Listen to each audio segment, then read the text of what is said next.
చాలా అద్భుతమైనటువంటి ఒక విషయంతో మనము ఈరోజు రాబోతున్నాం. మన ఛానల్ చూస్తున్నటువంటి ప్రేక్షక మిత్రులందరికీ కూడా శుభాకాంక్షలు. మీరు చాలామంది చూస్తున్నారు, కానీ ఒక చిన్న రిక్వెస్ట్, అంటే ఒక లైక్, ఒక సబ్స్క్రిప్షన్, ఒక షేర్ ఇది కానీ చేస్తే మాకు కూడా కాస్త ఎంకరేజ్మెంట్గా ఉంటుంది. మాకు మంచి మంచి సబ్జెక్ట్స్ ఇస్తున్నాం కాబట్టి ఇదొకటి.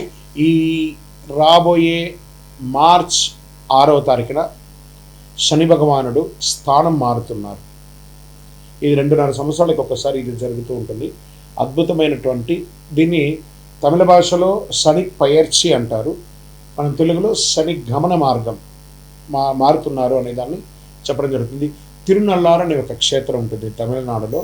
ఆ రోజు అక్కడ ఆ శని భగవానుడు మారేటప్పుడు ప్రత్యేకమైనటువంటి పూజ ఏ సమయంలో చేస్తారో దాన్ని శని పయర్చి అంటారు. అంటే ఉన్న స్థలం నుంచి ఇంకో స్థలానికి మారే ఒక అద్భుతమైనటువంటి ఘట్టం.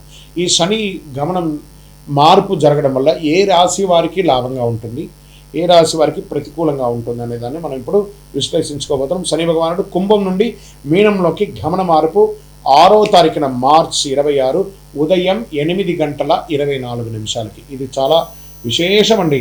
ఎంత అవకాశం ఉంటే అంతమంది అన్ని రాసుల వారు కూడా పూజ చేసుకోవాల్సిన సమయం, కానీ ప్రత్యేక పూజలు కొంతమందికి ఉందని చెప్పచ్చు.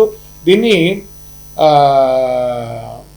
ఏ రాశి వారికి ఆ శని భగవానుడు యోగాన్ని ఇస్తున్నాడు ఆ శని గమనంలో అని అంటే, శని లగ్నంలో ప్రవేశం, జీవన దిశలో గంభీర మార్పు. ఎవరికి లగ్నంలో ఉంటాడో వాళ్ళకి ఇది ఉంటుంది. మీనరాశి వారికి చాలా ఉంటుందండి.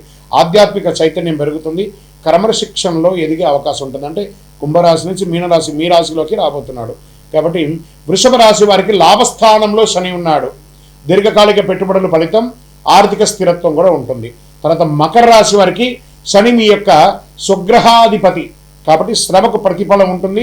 ఉద్యోగం, పదోన్నతి అవకాశాలు చాలా ఉన్నాయి. విదేశీయ గమనం కూడా ఉంటుంది. ఎవరు జాగ్రత్తగా ఉండాలి, ఏ రాశి వారు జాగ్రత్తగా ఉండాలి అంటే మిథున రాశి వారు కర్మస్థానంలో ఒత్తిడి, ఉద్యోగంలో బాధ్యతలు పెరుగుతాయి, జాగ్రత్త నిర్ణయాలు, అసాంఘిక కార్యక్రమాలు పాల్గొనకూడదు. ఇంకా కన్యా రాశి వారికి సంబంధాల్లో పరీక్ష కాలం, భార్యాభర్తల మధ్య ఉంటుందని చెప్పి మాటల విషయంలో కాస్త జాగ్రత్తగా ఉండాలి. ఇవి రెండే. కానీ కన్యా రాశికి మిగతా గ్రహాలన్నీ యోగంగా ఉంది కాబట్టి కొంచెం జాగ్రత్త పడాలి. ధనుసు రాశి వారికి అర్ధాష్టమ శనిలో ఉన్నారు. గృహ కుటుంబ విషయంలో ఆందోళన, ఆస్తి నిర్ణయాల ఆలస్యం ఇవన్నీ కూడా అవుతూ ఉంటుంది.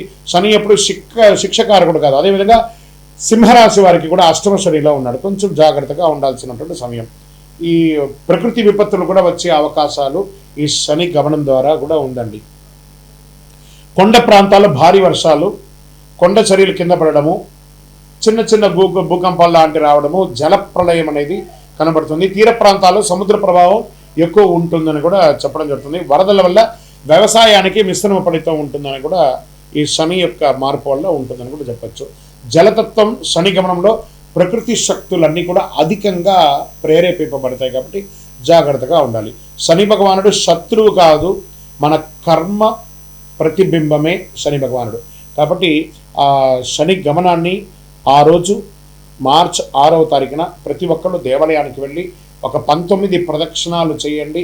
కాకధ్వజాయ విద్మహే ఖడ్గహస్తాయ ధీమహి తన్నః ప్రచోదయాత్. నీలాంజన సమాభాసం రవిపుత్రం యమాగ్రజం ఛాయామార్తాండ సంభూతం తన్నమామి శనైశ్వరం. ఈ యొక్క మంత్రాన్ని ఎప్పుడు కూడా మీరు పారాయణం చేస్తూ ఉండండి. చాలా అద్భుతమైనటువంటి ఫలితాలని పొందుతారు.